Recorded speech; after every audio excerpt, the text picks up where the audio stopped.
kelompok 12 akan membahas tentang Islam, moral, dan syariat. Perkenalkan, nama saya Disa Salsabila dengan NIM 2121200015. Di sini saya akan menjelaskan tentang Secara etimologis, Islam berasal dari bahasa Arab, yaitu dari kata salima, yang mengandung arti selamat, sentosa, dan damai.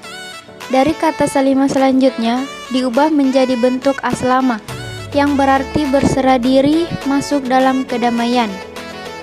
Islam dari segi kebahasaan mengandung arti patuh, tunduk, taat, dan berserah diri kepada Tuhan dalam upaya mencari keselamatan dan kebahagiaan hidup baik di dunia maupun di akhirat.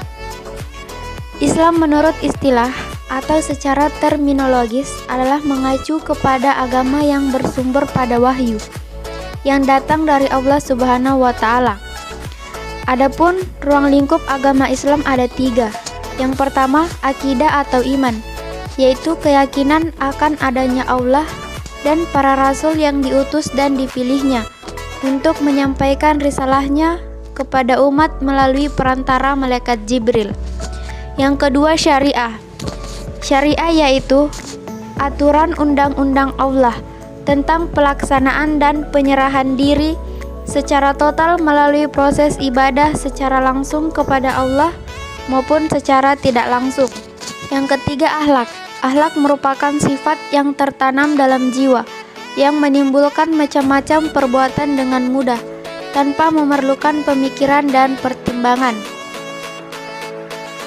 Sumber ajaran Islam yang utama ada 3, yaitu yang pertama Al-Quran, yang kedua hadis atau sunnah, dan yang ketiga adalah ijtihad. Hadis secara harfiah berarti perkataan dari Nabi Muhammad SAW, sedangkan ijtihad merupakan akal pemikiran daripada seseorang. Perkenalkan, nama saya Sri Septiana Abila dengan NIM 2151200021. Saya akan menjelaskan tentang moral. Kamus Bahasa Indonesia, moral adalah tentang baik buruk yang diterima mengenai umum akhlak dan budi pekerti, kondisi mental yang memengaruhi seseorang menjadi tetap bersemangat, berani, disiplin, dan sebagainya. Moral berasal dari kata mores dalam bahasa Latin yang berarti kebiasaan.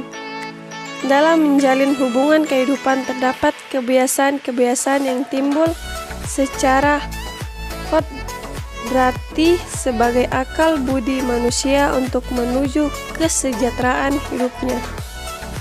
Demikian halnya moral merupakan tingkah laku atau kebiasaan manusia yang sangat subjektif, karena moral setiap orang tentu berbeda.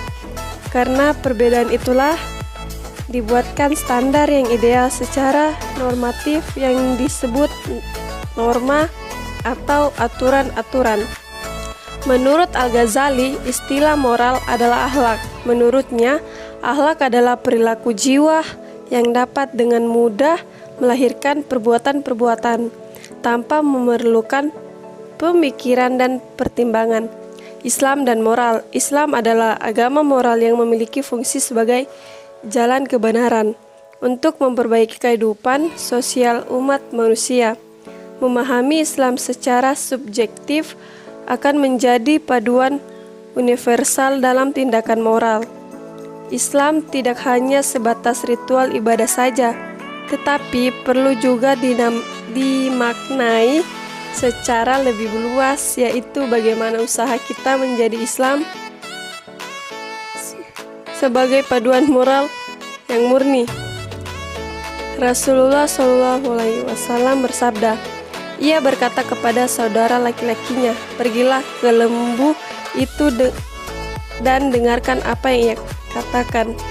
Saudaranya kembali dan berkata, aku melihat ia memerhatikan orang-orang kepada moral dan perilaku atau akhlak yang paling mulia. Hadis riwayat Bukhari. Dari hadis di atas kita dapat mengetahui bahwa Rasulullah SAW memerintahkan kita untuk berakhlak mulia atau bermoral. Jadi dalam agama Islam tidak hanya semata-mata hanya dianjurkan untuk beribadah dan mendekatkan diri kepada Allah Subhanahu wa Ta'ala, tetapi dianjurkan juga untuk berakul karimah. Akhlak yang dianjurkan dalam Islam berfungsi untuk memengaruhi seseorang dari hal perbuatan buruk atau perbuatan tidak baik yang tidak sesuai dengan norma-norma yang ada di dalam pendidikan bermasyarakat berbangsa. Perkenalkan, nama saya Muhammad Diki Irawan dengan NIM 2151200028 akan menjelaskan tentang apa itu kemanusiaan. Kemanusiaan adalah seluruh yang bernilai baik dalam segala sifat, pandangan, cara berpikir dan perbuatan. Sehingga kemanusiaan ini menjadi suatu cerminan manusia dalam mewujudkan martabatnya sebagai manusia yang dimiliki sejak lahir hingga sekarang. Kemanusiaan dan martabat manusia hakikatnya itu sama, yaitu sebagai nilai manusia yang tidak terpisah atau melekat secara alamiah dalam diri manusia yang diberikan oleh Allah Subhanahu wa Ta'ala sejak lahir, atau sebagai tempat berakarnya nilai-nilai kemanusiaan. Islam dan kemanusiaan, iman atau orientasi ketuhanan harus diikuti dengan amal soleh yang disebut kebaikan, adalah ketika keimanan dan aksi sosial dilaksanakan sejalan. Maka dimensi keimanan tidak akan ada artinya jika tidak diikuti dengan amal. Jika keimanan terkait dengan hubungan manusia dengan Tuhan, maka amal soleh adalah hubungan dengan sesama. Dengan hubungan manusia dengan Tuhan, maka amal soleh dan hubungan dengan sesama manusia sebagai wujud konkret dari keimanan. Islam meletakkan kaidah-kaidah yang menjaga hakikat manusia tersebut dalam hubungan antar individu. Perkenalkan, nama saya Muhammad Raihan, NIM 2151200032 akan membahas tentang hubungan antara Islam, moral, dan kemanusiaan. Bangsa Indonesia yang dilanda krisis berkepanjangan membuat orang mengharap sumbangan moral dalam segi agama, sehingga agama bisa hadir membawa kesejukan di tengah badai krisis yang luar biasa derasnya. Agama harus dapat dibumikan dan tidak boleh dibiarkan mengawang-awang tanpa bisa dijangkau oleh pemeluknya. Karena pada kenyataannya, banyak manusia merasa terasing dari kehidupan real yang dihadapi. Problem kemanusiaan seperti ini tentu saja membutuhkan kehadiran agama untuk memberikan jawaban. Dalam konteks inilah kita perlu membumikan pesan-pesan langit yang hadir melalui wahyu tersebut. Sebab agama seharusnya tampil dengan dimensi kemanusiaannya, agar agama tidak hanya hadir dalam bentuk ritual-ritual simbolik dan memiliki ketegasan dalam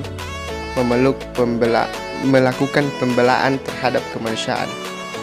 Dalam Al-Quran juga disebutkan bahwa Islam dihadirkan oleh Allah Subhanahu wa Ta'ala sebagai pembawa kasih sayang bagi alam semesta. Seseorang dapat bertindak dan berpikir manusiawi atau berdasarkan prinsip-prinsip kemanusiaan apabila memiliki moral yang baik. Orang yang bermoral tidak baik tentu tidak mungkin memiliki sikap dan perbuatan kemanusiaan, sebab perbuatan kemanusiaan seluruhnya bernilai baik.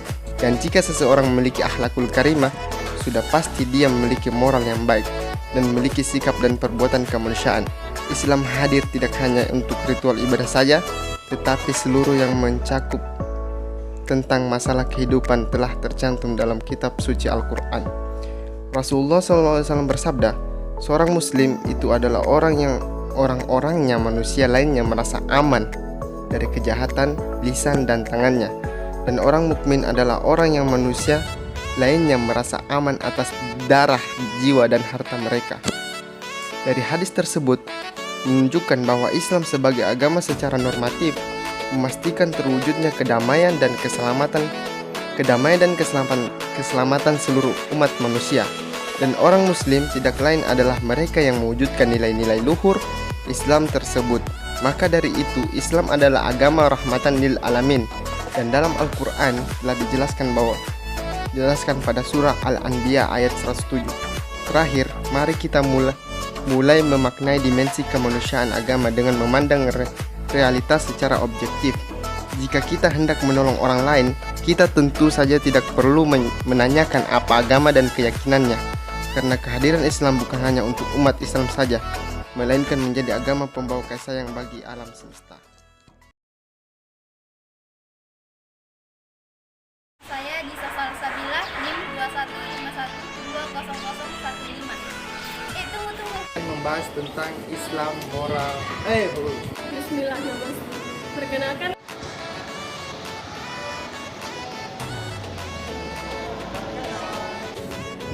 Sudah Rian. Ulang. Terus.